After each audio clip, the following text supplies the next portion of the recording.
This clip of the Texas Bucket List is brought to you by Spirit of Texas Bank and Slovacek Sausage. Howdy, and welcome back to the Texas Bucket List. This week we head out west to visit Fort Stockton and hear about the incredible history of this fort out on I-10. Out in West Texas, things can get pretty desolate, as Interstate 10 cuts an 80-mile-per-hour path for cars driving from San Antonio to El Paso. You'll find many places that are worth a stop on this cross-country commute. Fort Stockton is nicely nestled in between the two cities, well, at least by a few hundred miles, and its rich history has a lot to offer. The county seat of Pecos County is home to the world's largest road runner, Pecos Pete.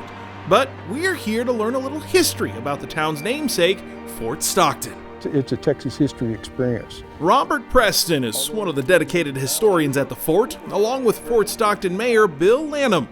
They'll greet visitors on a regular basis and tell them the incredible story behind the town that used to be called St. Gall. That's until a fort named for Lieutenant Edward Dorsey Stockton changed all of that. It was one of the lifelines in this area.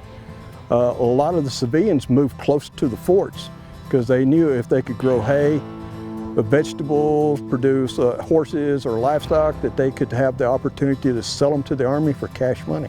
Established by the U.S. Army in January of 1859, it was the abundance of water that made this location ideal for the fort. One of the reasons that Fort Stockton was placed here was because of the Comanche Springs, which is down here at the Zero Stone Park, or down here in the park. And at one time, there was 8 million gallons of water a day flow out of that. Those cold, crisp waters of Comanche Springs not only drew settlers, but also the natives, which is why the fort was a necessity. There were no major battles fought here. That's because the soldiers were here. They helped protect you.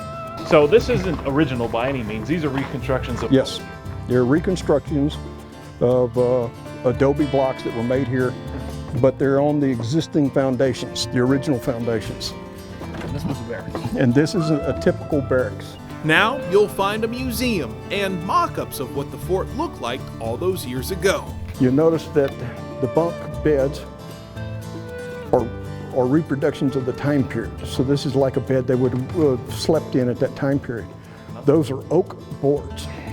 So they were sleeping on oak boards. So you're sleeping on oak boards, and they would be in a bunk style, so they've been stacked one on top of the other. Some of those soldiers that slept in rooms like this included some of the most famous. The first soldiers that got here in 1867 were the 9th Calvary, Buffalo soldiers, and this was the headquarters for the 9th Calvary at one time. The African American soldiers that got their name from the Native Americans, impressed with their fighting ability, played a major role at this fort. And it didn't take long for all the soldiers to realize they were all in the same boat. It was hard for the soldiers to be adjusted because everything's segregated. But the white soldiers started accepting the black soldiers after they saw what they were going through. And it was the same thing they were going through. Hardships they endured. I mean, they couldn't run to a hospital or a grocery store. Eddie Hurley from Donna, Texas, was just one of the visitors amazed by the things these soldiers and settlers had to go through. Just the fact that there were so many buildings here and it was out in the middle of nowhere at that time, and that they had to supply themselves with everything, their food, their ammunition.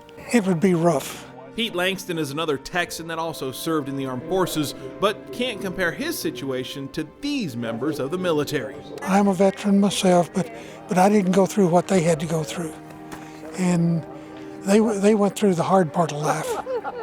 There's times when I wonder what it was like, but I'm sitting in my air conditioning house or in my air conditioning office going, damn, I'm glad I'm not out there and it's 115. Speaking of air conditioning, we headed into the museum to check out some of the artifacts found at the fort. This is Mcclellan Saddle. This is the type of saddle that cavalry soldiers would be riding. This is the light cavalry saber of 1860. They were doing some work someplace and they dug out the bugle. That's right, the bugle that played first call, reveille, and even taps was found a few years back, and according to some, it still works. Historic Fort Stockton in Fort Stockton. A chance to appreciate the pioneering past of the Lone Star State and the soldiers that kept its first inhabitants safe. It's a shame to pass by it and not see it. This is part of history, and this is what it's all about, and this is why we're here. They need to know what took place here, because it's not something that they see or can do anymore. You can just thank God we all live in Texas, you know, and there's so much here, the diversity and everything. It's just like being a part of it when you see it, you know, to experience it.